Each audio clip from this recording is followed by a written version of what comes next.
Hello. എനിക്ക് ജോലി കിട്ടിയിട്ട് ഏതാണ്ട് 1.5 വർഷം തികയുന്ന സമയം.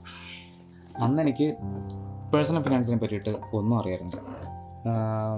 കാര്യം എനിക്ക് വലിയ കുഴപ്പമില്ലാത്ത സാലറി ഒക്കെ ഉണ്ടെന്നുണ്ടെങ്കിലും എനിക്ക് എൻ്റെ അക്കൗണ്ടിൽ സാലറി വന്നു കഴിഞ്ഞിട്ട് പിന്നെ 2 ആഴ്ച കഴിയുമ്പോൾ എൻ്റെ അക്കൗണ്ടിൽ എത്ര രൂപ ഉണ്ടെന്നുള്ള കാര്യം എനിക്ക് ഈസിയായിട്ട് ഊഹിക്കാം. ഒന്നെങ്കിൽ 100 രൂപ, അല്ലാന്നുണ്ടെങ്കിൽ അതിന് താഴെയുള്ള ഒരു എമൗണ്ട്.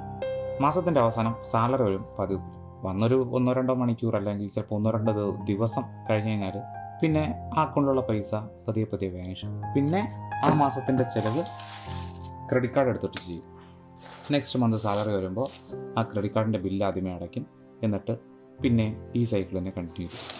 കാര്യം എനിക്ക് കുറച്ച് കടമുണ്ടായിരുന്നു. ഒന്നല്ല, ഒരു ബൈക്ക് ലോൺ, ഒരു എഡ്യൂക്കേഷൻ ലോൺ, പിന്നെ ഒരു ക്രെഡിറ്റ് കാർഡിൻ്റെ ബില്ല്, അത് ഫോൺ വാങ്ങിക്കാൻ എടുത്തായിരുന്നു. OnePlus 5 ഇറങ്ങിയ സമയം. പിന്നെ ഒരു പേഴ്സണൽ ലോൺ, എൻ്റെ ക്രെഡിറ്റ് കാർഡിൻ്റെ കടം അടയ്ക്കാൻ വേണ്ടിയിട്ടത്.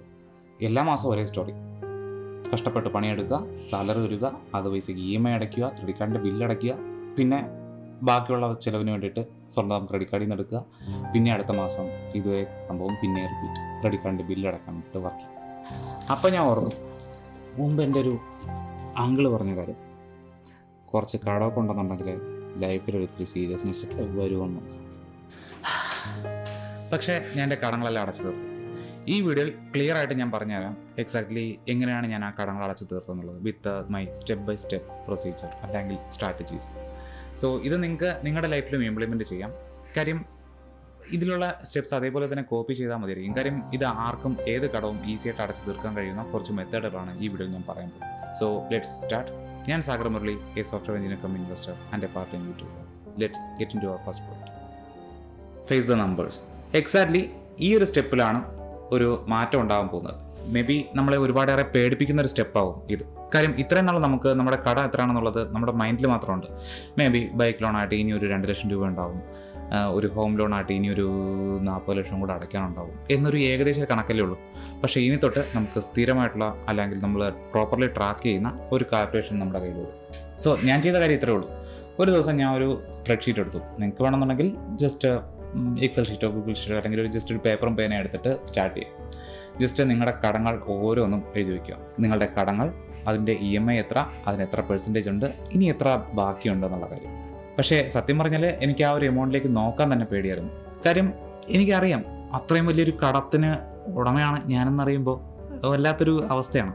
പക്ഷേ അങ്ങനെ ഞാൻ ആ നമ്പറിലേക്ക് നോക്കിയപ്പോൾ എനിക്കൊരു പിക്ചർ കിട്ടി, ഞാൻ എവിടെയാണ് നിൽക്കുന്നത് കാര്യം. കടത്തോടൊപ്പം വേണമെന്നുണ്ടെങ്കിൽ നിങ്ങൾക്ക് നിങ്ങളുടെ അസറ്റ്സിൻ്റെ കാര്യം കൂടെ എഴുതാം. അത് എഴുതി കഴിഞ്ഞാൽ നിങ്ങൾക്കൊരു കോൺഫിഡൻസ് കിട്ടും, നിങ്ങൾ അത്രത്തോളം കുറഞ്ഞൊരാളൊന്നും അല്ല എന്നുള്ള കാര്യത്തിൽ. ആൻഡ് ആ കടത്തിനെ പറ്റിയുള്ള ഏകദേശം ഒരു പിക്ചർ കിട്ടിക്കഴിഞ്ഞതിന് ശേഷം ഞാൻ ചെയ്ത കാര്യം, എങ്ങനെയെങ്കിലും ആ ലോൺ അടച്ച് തീർക്കാൻ വേണ്ടിയിട്ട് എനിക്കൊരു മോട്ടിവേഷൻ കിട്ടുകയാണ് ചെയ്തത്. കാര്യം ഇത്രയും വലിയൊരു കടത്തിന് ഉടമയാണെന്നുണ്ടെങ്കിൽ ഉറപ്പായിട്ട് എനിക്കത് അങ്ങനെ വെച്ചുകൊണ്ടിരുന്ന എനിക്ക് ഒരു കാലത്തും സമാധാനം കിട്ടില്ല. സോ എങ്ങനെയും അത് അടച്ച് തീർക്കണമെന്ന് ഞാൻ കരുതി. സോ ഇത്ര നാൾ ഞാൻ ലോൺ അനുസരിച്ചിട്ട് എൻ്റെ ലൈഫ് സ്റ്റൈൽ മാറ്റിയായിരുന്നു. എനിക്ക് സാലറി വരുന്നു, സാലറി വന്നിട്ട് ബാക്കിയുള്ള എമൗണ്ടിനെ ഞാൻ എടുത്ത് ലോണിൽ അടയ്ക്കുന്നു. കുറച്ച് പൈസ ചിലപ്പോൾ ചിട്ടിക്കോ അങ്ങനെയുള്ള എന്തെങ്കിലും കാര്യങ്ങൾക്ക് ചെയ്യുന്നു. സോ അത്രേ ഉണ്ടായിരുന്നുള്ളൂ. സോ അപ്പോൾ എനിക്ക് തോന്നിയത്, ഇത്രയും നാൾ എന്നെ കൺട്രോൾ ചെയ്തിരുന്ന എൻ്റെ കടങ്ങളാണ്. എനിക്ക് സാലറി വരുന്നു, സാലറി വരുന്നിട്ട് നല്ലൊരു ശതമാനം കടങ്ങൾക്ക് പോകുന്നു, കുറച്ച് ചിട്ടിക്ക് പോകുന്നു. ആ ചിട്ടി കിട്ടിയ പൈസ എവിടെ പോയെന്ന് സത്യം പറഞ്ഞ് എനിക്ക് തന്നെ ഒരു ഐഡിയ ഇല്ല. അതൊക്കെ എന്തിനാണ് ഞാൻ ചേർന്നത്, ആ പൈസ എവിടെ പോയി എന്ന് ചോദിച്ചു കഴിഞ്ഞാൽ ഒരു പിടിയുമില്ല. വേറെ ഏതോ കടങ്ങൾ അടച്ച് തീർക്കാനോ അങ്ങനെ എന്തിനൊക്കെ ചേർത്തു, അത്രേ ഉള്ളൂ. എനിക്കൊരു ട്രാക്ക് തന്നെ ഉണ്ടായിരുന്നില്ല, ഞാൻ എൻ്റെ പൈസ ഓരോ രൂപയും എവിടേക്കാണ് പോകുന്നത് എന്നതിനെ പറ്റിയിട്ട്. ഇത്രയും നാളെ എന്ത് ചെയ്യായിരുന്നു, സാലറി വരുന്നു, കടങ്ങൾ തീർക്കുന്നു, ബാക്കിയുള്ള കുറച്ച് പൈസയ്ക്ക് ഞാൻ ജീവിക്കുമായിരുന്നു. പക്ഷേ എൻ്റെ ലൈഫ് കൺട്രോൾ ചെയ്തിരുന്നത് എൻ്റെ കടങ്ങളാണ്. പക്ഷേ ഇനി ഞാൻ ആ കടങ്ങളെയാണ് ഞാൻ കൺട്രോൾ ചെയ്യാൻ പോകുന്നത് എന്നൊരു തീരുമാനം ഞാൻ എടുത്തു. ആൻഡ് അതിന് വേണ്ടിയിട്ട് ഒരു പ്ലാൻ ഉണ്ടാക്കി. എപ്പോൾ ഞാൻ എൻ്റെ ക്രെഡിറ്റ് കാർഡ് ലോണിൻ്റെ ഇൻട്രസ്റ്റ് റേറ്റ് കണ്ടോ അപ്പോൾ തൊട്ട് ഞാനൊരു കാര്യം തീരുമാനിച്ചു, ഇനി ക്രെഡിറ്റ് കാർഡിൽ നിന്ന് EMIക്ക് സാധനം വാങ്ങിക്കാം.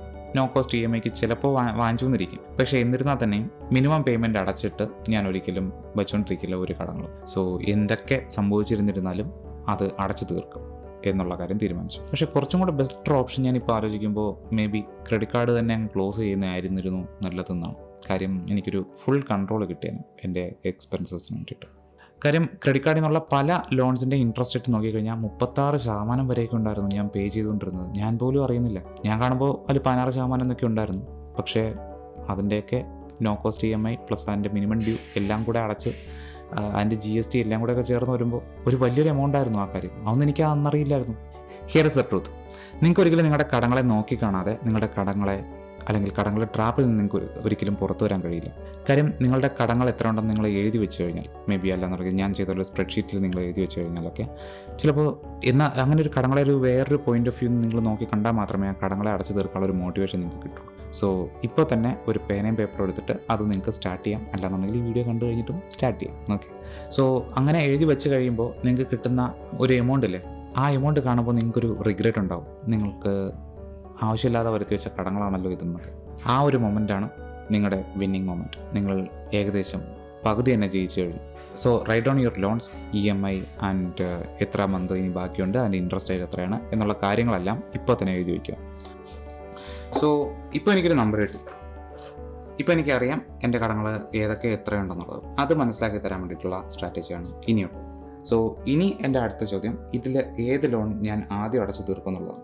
പണ്ടൊക്കെ ഞാൻ ചെയ്തിരുന്നതെന്ന് പറഞ്ഞാൽ റാൻഡമായിട്ട് എനിക്ക് തോന്നുന്ന ഏതെങ്കിലും ഒരു കടത്തിലേക്ക് മാക്സിമം പൈസ അടച്ച് തീർക്കുകയായിരുന്നു എൻ്റെ ആദ്യത്തെ മെത്തേഡ്.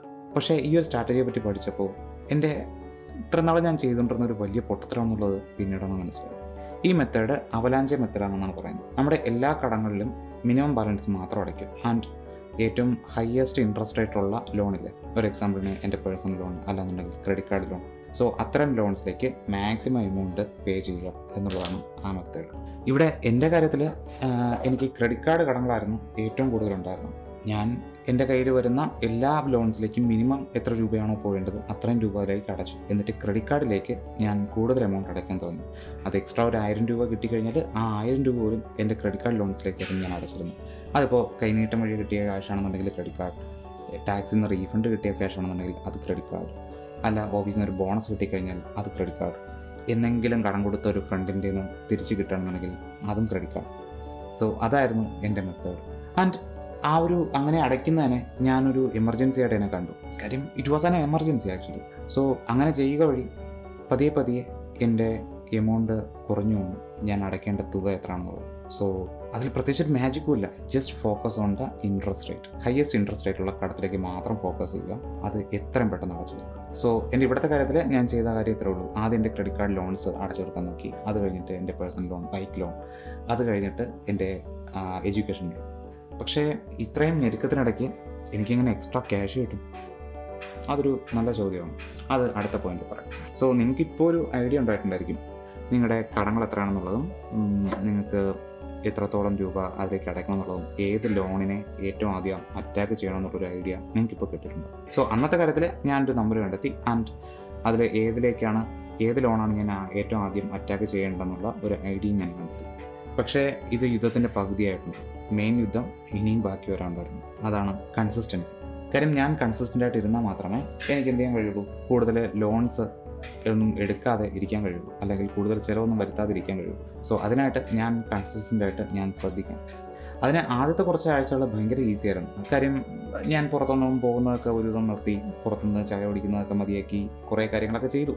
പക്ഷേ മെയിൻ ചലഞ്ച് എൻ്റെ ഫ്രണ്ട്സിൻ്റെ സ്റ്റാറ്റസ് ആയിരുന്നു. അവർ ഫേസ്ബുക്കിലൊക്കെ അന്ന് വാട്സപ്പ് ഉണ്ടായിരുന്നിരിക്കാം, ഇൻസ്റ്റാഗ്രാമൊന്നും ആക്റ്റീവ് അല്ലായിരുന്നു. സോ ഫേസ്ബുക്കിൽ ആൾക്കാർ ഞങ്ങളുടെ ഫ്രണ്ട്സൊക്കെ പുറത്ത് പോയതും, ഞാൻ ബാംഗ്ലൂരായിരുന്നു. അപ്പോൾ ബാംഗ്ലൂർ എൻ്റെ ഓഫീസിൽ എൻ്റെ കൂടെ ഇരിക്കുന്നവരൊക്കെ വീക്കെൻഡ് ആകുമ്പോൾ പുറത്ത് കറങ്ങാൻ പോകുന്നതും പബ്ബിൽ ചില്ല് ചെയ്യുന്നതും വണ്ടർലയിൽ അടിച്ചു പൊളിക്കുന്നതും MG റോഡിൽ ചുമ്മാ കറങ്ങാൻ പോകുന്നതും ഒക്കെ ഒരുപാട് ഫോട്ടോസ് ഇടുന്നുണ്ട്. ഞാൻ മാത്രം പ്രത്യേകിച്ച് ഒന്നും ചെയ്യാല്ലാതെ അങ്ങനെ റൂമിൽ ഒറ്റയ്ക്കിരുന്നു. അതുപോലെ OnePlusൻ്റെ തന്നെ തൊട്ടടുത്ത മോഡൽ റിലീസായി, OnePlus 60. അത് റിലീസായി. അത് കഴിഞ്ഞിട്ട് തിയേറ്ററിൽ പുതിയ സിനിമ റിലീസായി 3D. അത് കഴിഞ്ഞിട്ട് പിന്നെ KFC തിന്നാൻ വേണ്ടിയിട്ട് കൊതി തോന്നി തുടങ്ങി. കൂട്ടുകാരന്മാരെല്ലാവരും ജിമ്മന്മാരായി തുടങ്ങി, ജിമ്മിൽ മെമ്പർഷിപ്പ് എടുക്കണം. അങ്ങനെ കുറേയേറെ ആഗ്രഹങ്ങൾ ആ സമയത്ത് വന്നു തുടങ്ങി. അതിൻ്റെ കൂടെ എൻ്റെ ഷൂ അത് പഴയതായതായിട്ട് എനിക്കും തോന്നി തുടങ്ങി, കൂടെ ഉണ്ടായിരുന്ന ഫ്രണ്ട്സിനും തോന്നിയിട്ടൊക്കെ തുടങ്ങിയിട്ടുണ്ടായിരുന്നു. സോ അത്തരത്തിലുള്ള കുറേയേറെ കാര്യങ്ങൾ എനിക്ക് ആ സമയത്ത് തോന്നി തുടങ്ങി.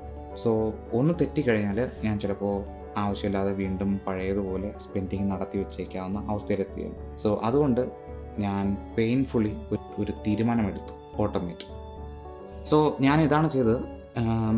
എനിക്ക് ATM ഒന്നും ഇല്ലാത്ത മറ്റൊരു അക്കൗണ്ട് ഞാൻ സ്റ്റാർട്ട് ചെയ്തു. പോസ്റ്റ് ഓഫീസിലെ പോസ്റ്റൽ അക്കൗണ്ടാണ് സ്റ്റാർട്ട് ചെയ്തത്. സോ അതിലേക്ക് എല്ലാ മാസവും എൻ്റെ സാലറി വന്നു കഴിഞ്ഞാൽ ഒരു എമൗണ്ട് ഞാൻ അതിലേക്ക് മൂവ് ചെയ്യും. സോ അതിൽ കിടക്കുന്ന പൈസയ്ക്ക് എനിക്ക് പ്രത്യേകിച്ചൊന്നും ചെയ്യാൻ കഴിയില്ല. കാര്യം അതിൽ കിടക്കുന്ന പൈസയ്ക്ക് ഓട്ടോമാറ്റിക്കലി എന്ത് ചെയ്യും, എല്ലാ EMIs അതിൽ നിന്ന് തന്നെ പൈസ അങ്ങ് എടുക്കും. അത് ഭയങ്കര നല്ല, ഞാൻ തന്നെ പോയിട്ട് ഓരോ കടങ്ങളും പോയി മാനുവലി പോയി അടച്ചു തീർക്കുന്നതിനേക്കാളും അത് സത്യത്തിൽ നല്ലൊരു ഓപ്ഷനായിരുന്നു. എനിക്ക് ഒരു മാസം തീർക്കേണ്ട കടങ്ങൾ മാത്രമല്ല, കുറച്ച് അധികം കൂടി ഞാൻ എല്ലാ മാസവും അതിലേക്ക് അടയ്ക്കാൻ തുടങ്ങി. ആദ്യമൊക്കെ ഭയങ്കര വിഷമമായിരുന്നു. കാര്യം സാലറി വന്ന് ഒരു 1-2 മണിക്കൂറിനുള്ളിൽ തന്നെ അതിൻ്റെ 60% വേറെ അക്കൗണ്ടിൽ പോയി അത് പിന്നെ തൊടാൻ പോലും കഴിയാൻ പറ്റാതെ കടങ്ങൾ അടച്ചു തീർക്കാൻ വേണ്ടി പോകുന്ന അവസ്ഥ.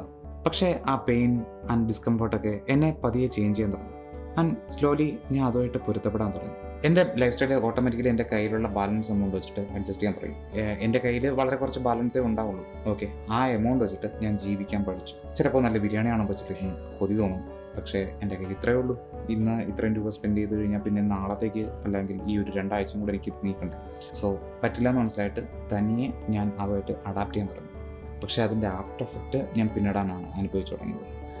കാര്യം അത്രയും നാൾ നല്ല രീതിയിൽ ജീവിച്ചു വന്നിട്ട് പെട്ടെന്ന് 2-3 ദിവസം കൊണ്ട് അല്ലെങ്കിൽ പെട്ടെന്ന് ഒരു 1-2 മാസം കൊണ്ട് ഞാൻ ഭയങ്കര രീതിയിൽ അങ്ങ് എന്തു പറയുന്നത്, കയ്യിലൊന്നുമില്ലാത്തൊരവസ്ഥ വരില്ല, അങ്ങനെ ആയി തുടങ്ങിയപ്പോൾ വല്ലാത്തൊരു വിഷമം വന്നു. സോ അതെന്നെ മറ്റൊരവസ്ഥയിലാണ് കൊണ്ടെത്തിച്ചത്.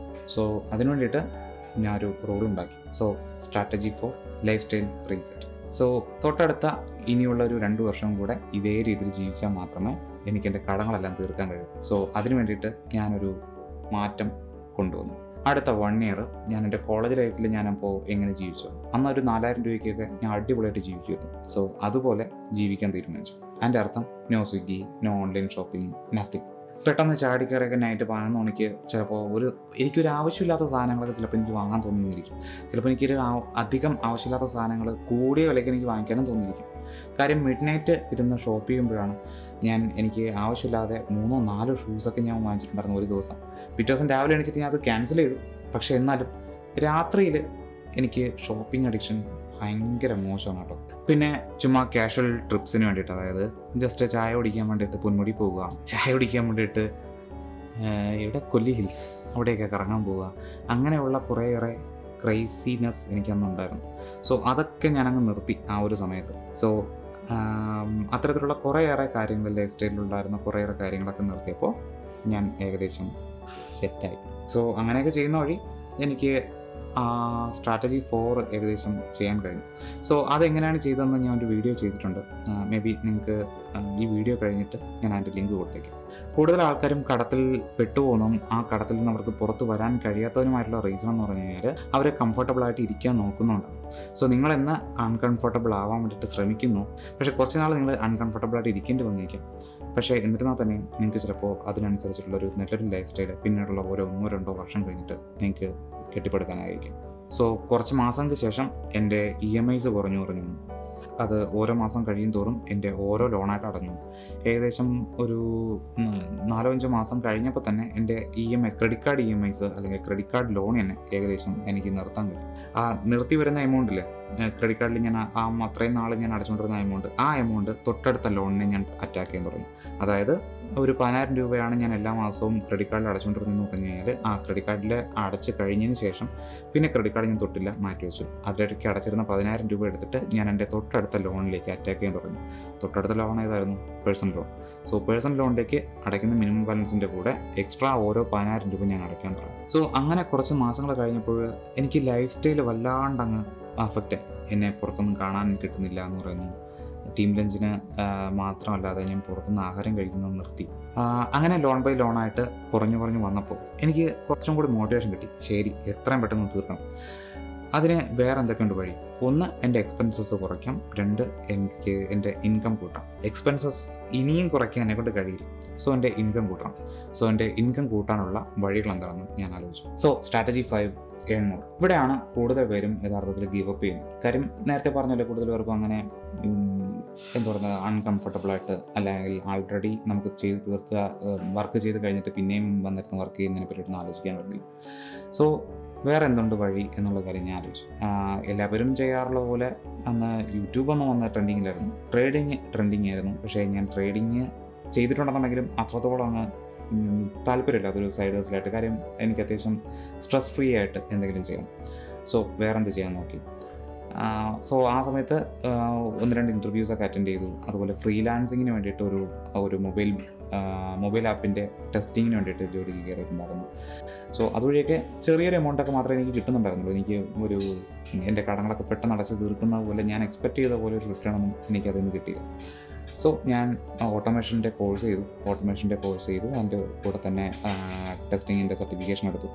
സോ അതിനുശേഷം മറ്റൊരു കമ്പനിയിലേക്ക് ജമ്പ് ചെയ്തു. Around 40% hike. ആ ഹൈക്ക് കിട്ടിയോടുകൂടി ഏകദേശം എൻ്റെ കടങ്ങളൊക്കെ പെട്ടെന്ന് അടഞ്ഞു തീരാൻ തുടങ്ങി. 40% ഹൈക്ക് കിട്ടിയിട്ടുണ്ടെങ്കിലും എനിക്ക് അവിടെ ജോയിൻ ചെയ്തപ്പോൾ ഒരു എക്സ്ട്രാ ഒരു 1 lakhൻ്റെ ബോണസും കൂടെ കിട്ടി. സോ ടോട്ടൽ അതുകൂടെ വന്നപ്പോൾ എൻ്റെ കടങ്ങളെന്നുള്ള പ്രശ്നം തന്നെ തീർന്നു. പിന്നെ എനിക്ക് എൻ്റെ മുമ്പിലുണ്ടായിരുന്നത് നമ്മുടെ ഈ എഡ്യൂക്കേഷൻ ലോൺ മാത്രമായിരുന്നു. അത് അന്നത്തെ ഇൻട്രസ്റ്റ് റേറ്റ് 8% മറ്റോ ആയിരുന്നു. സോ അത് അത്രയും പെട്ടെന്ന് തന്നെ അറ്റാക്ക് ചെയ്ത് തീർക്കേണ്ട കാര്യം ഉണ്ടായിരുന്നില്ല. സോ അത് ഞാൻ മിനിമം ബാലൻസ് വെച്ച് അടച്ചു പോയാൽ മതി എന്നുള്ള രീതിയിൽ മിനിമം EMI വെച്ചിട്ട് മാത്രം അടച്ചു പോവുകയായിരുന്നു. സോ നിങ്ങളും ഇതേപോലെ കടത്തിൻ്റെ കെണിയിലാണെന്നുണ്ടെങ്കിൽ ഒന്നുകിൽ നിങ്ങളുടെ ലൈഫ് സ്റ്റൈലിൻ്റെ പ്രശ്നമായിരിക്കും, അല്ലെങ്കിൽ നിങ്ങളുടെ ഇൻകത്തിൻ്റെ പ്രശ്നമായിരിക്കും. ഇൻകമാണ് പ്രശ്നം എന്നുണ്ടെങ്കിൽ ഉറപ്പായിട്ടും നിങ്ങൾ മറ്റൊരു ജോലിയിലേക്ക് മാറും. അന്ന് ഞാൻ ഫിനാൻസിലൊന്നും അത്രത്തോളം സീരിയസ് അല്ലായിരുന്നു. അന്ന് എനിക്ക് പേഴ്സണൽ ഫിനാൻസിൻ്റെ കാര്യങ്ങളോ ഒന്നും എനിക്ക് അറിയില്ലായിരുന്നു. സോ പക്ഷേ ഞാൻ ഇപ്പോൾ ഫോളോ ചെയ്തു വരുന്ന ഒട്ടുമിക്ക കാര്യങ്ങളും ഞാൻ യഥാർത്ഥത്തിൽ ആ സമയത്ത് പഠിച്ചതാണ്. ആ സമയത്താണ് ഇൻവെസ്റ്റ്മെൻറ്റിനെ പറ്റിയിട്ടും ട്രേഡിങ്ങിനെ പറ്റിയിട്ടും ഈ പറയുന്ന പോലെ ഫ്രൂഗൽ ലിവിങ് അല്ലാന്നുണ്ടെങ്കിൽ നമ്മുടെ ഉള്ളത് കൊണ്ട് സമാധാനപരമായിട്ട് ജീവിക്കുന്ന ഒരവസ്ഥയില്ലേ, അതൊക്കെ എങ്ങനെയാണെന്നുള്ള കാര്യങ്ങളൊക്കെ ഏകദേശം പഠിച്ചത് ഞാൻ അപ്പോഴാണ്. അങ്ങനെ ഒട്ടുമിക്ക ഞാനിപ്പോൾ ഫോളോ ചെയ്യുന്ന ഒരു 99% കാര്യങ്ങളും, അല്ല 100-ൽ 99% കാര്യങ്ങളും ഞാൻ പഠിച്ചത് ആ ഒരു പീരീഡിലാണ്. സോ ഉറപ്പായിട്ടും അത്തരത്തിലുള്ളൊരു സ്ട്രാറ്റജി നിങ്ങൾ എടുത്തു കഴിഞ്ഞാൽ ഉറപ്പായിട്ടും നിങ്ങളുടെ ഫിനാൻസും നിങ്ങളുടെ ലൈഫ് സ്റ്റൈലും ഒക്കെ ഒരു വളരെ നല്ല രീതിയിൽ അത് അഫക്റ്റ് ചെയ്ത് വയ്ക്കാം. എൻ്റെ ആ ലാസ്റ്റ് EMI അടഞ്ഞു തീർന്ന ആ ദിവസം എനിക്കിപ്പോഴും ഓർമ്മയുണ്ട്. സത്യം പറഞ്ഞാൽ എനിക്ക് എന്താ പറയുന്നത്, എല്ലാവരോടൊന്നും വിളിച്ച് പറയണമെന്നുണ്ട്, ഐ ആം ഡെറ്റ് ഫ്രീ എന്ന് പറഞ്ഞിട്ട് വിളിച്ച് പറയണമെന്നുണ്ടായിരുന്നു. പക്ഷേ ആ ദിവസം ഞാൻ ഒന്നും ചെയ്തില്ല. ചുമ്മാ വീട്ടിലിരിക്കുകയാണ് ഇത്. ഒരു സെലിബ്രേഷൻ ഇല്ല, ഒരു ഇൻസ്റ്റാഗ്രാം സ്റ്റോറി ഇല്ല, ഒന്നുമില്ല. ചുമ്മാ വീട്ടിലിരുന്നു, സൈലൻസ്.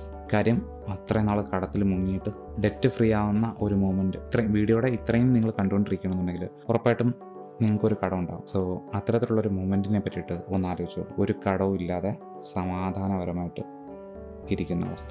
സോ അതുപോലെ ആ മാസത്തെ സാലറി വന്നു, അത് പോയി, അത് അടഞ്ഞു കഴിഞ്ഞു. തൊട്ടടുത്ത മാസത്തെ സാലറി വന്നപ്പോൾ അത് പോകാൻ സ്ഥലമില്ല, അത് നേരെ എൻ്റെ അക്കൗണ്ടിൽ തന്നെ വന്നു. എല്ലാ EMI പോകുന്ന പോലെ ആ അക്കൗണ്ടിൽ തന്നെ വന്നു കിടന്നു. ആ അക്കൗണ്ടിൽ നിന്ന് ഞാൻ എൻ്റെ ഇൻവെസ്റ്റ്മെൻറ്റ്സിലേക്ക് മാറ്റാൻ തുടങ്ങി. സോ അതിനുശേഷം ഞാൻ ഇൻവെസ്റ്റ്മെൻറ്റ്സ് പഠിച്ചു. And mutual fund, share market, അത്തരം സംഭവങ്ങളെ പറ്റിയിട്ടൊക്കെ പഠിച്ചു. ഇതേപോലെയുള്ള എന്തെങ്കിലും ഒരു സൈഡ് ഇൻകം അല്ലാന്നുണ്ടെങ്കിൽ ഒരു സൈഡ് ഹസലിനെ പറ്റിയിട്ടൊക്കെ നന്നായിട്ട് ആലോചിച്ച് പഠിച്ചു തുടങ്ങി. അതിന് വേണ്ടിയിട്ട് വർക്ക് ചെയ്യാൻ തുടങ്ങി. സോ ഇപ്പോൾ എനിക്കറിയാം എന്തൊക്കെയാണ് വർക്കാവുന്നത്, എന്തൊക്കെ വർക്കാവില്ല എന്നുള്ള കാര്യങ്ങൾ. സോ ആ ദിവസം കഴിഞ്ഞിട്ട് ഇപ്പോൾ വർഷങ്ങളായി. സത്യം പറഞ്ഞു കഴിഞ്ഞാൽ ഏകദേശം ഒരു 7-8 വർഷത്തിന് മുകളിലായിട്ടുണ്ടായിരിക്കും. സോ ഇപ്പോൾ ഞാൻ ഇൻവെസ്റ്റിംഗ്, സേവിങ്, ഫ്രൂഗൽ ലിവിങ്, അത്തരം കാര്യങ്ങളെ പറ്റിയിട്ടൊക്കെ എനിക്ക് ആർക്കും ആണെങ്കിലും എത്ര വേണമെങ്കിലും ഉപദേശമൊക്കെ കൊടുക്കാൻ കഴിയുന്ന രീതിയിലുള്ള ഒരു എക്സ്പീരിയൻസ് കിട്ടി. സോ നിങ്ങളും ഇത്തരത്തിലുള്ള എന്തെങ്കിലും ഒരു കാര്യത്തിൽ സ്റ്റക്ക് ആണെന്നുണ്ടെങ്കിൽ ഉറപ്പായിട്ടും നിങ്ങൾ ആക്ഷൻ എടുക്കേണ്ട ടൈം ഇതാണ്. നിങ്ങൾക്ക് ഇതിൽ നിന്ന് പുറത്തു വരാം. അതൊരു വലിയൊരു സ്റ്റെപ്പ് എടുത്ത് വയ്ക്കുക വഴിയല്ല, 20 കുഞ്ഞു സ്റ്റെപ്പുകൾ എടുത്ത് വയ്ക്കും. ഓരോ സ്റ്റെപ്പും ബോറിംഗ് ആയിരിക്കും, ഹാർഡായിരിക്കും, പക്ഷേ അത് വർത്താണ്. നിങ്ങൾക്ക് സമാധാനമായിട്ട് നിങ്ങൾക്ക് ഉറങ്ങാൻ കഴിയും. സോ അത്തരത്തിലുള്ളൊരു ഫൈറ്റ് യഥാർത്ഥത്തിൽ വെറുതെ അല്ല, അത് വർത്താണ്. സോ നേരത്തെ പറഞ്ഞ പോലെ നിങ്ങൾക്ക് എങ്ങനെ ഫ്രൂഗൽ ലിവിങ് ഫോളോ അറിയണമെന്നുണ്ടെങ്കിൽ ഈ വീഡിയോ കാണുക. അല്ല നിങ്ങൾക്ക് ഒരു സൈഡ് ഹസൽ വഴി എങ്ങനെ കൂടുതൽ ഇൻകം ജനറേറ്റ് ചെയ്യാമെന്ന് പഠിക്കണമെന്നുണ്ടെങ്കിൽ ഈ വീഡിയോ കാണുക. Choice is yours. See you in the next video.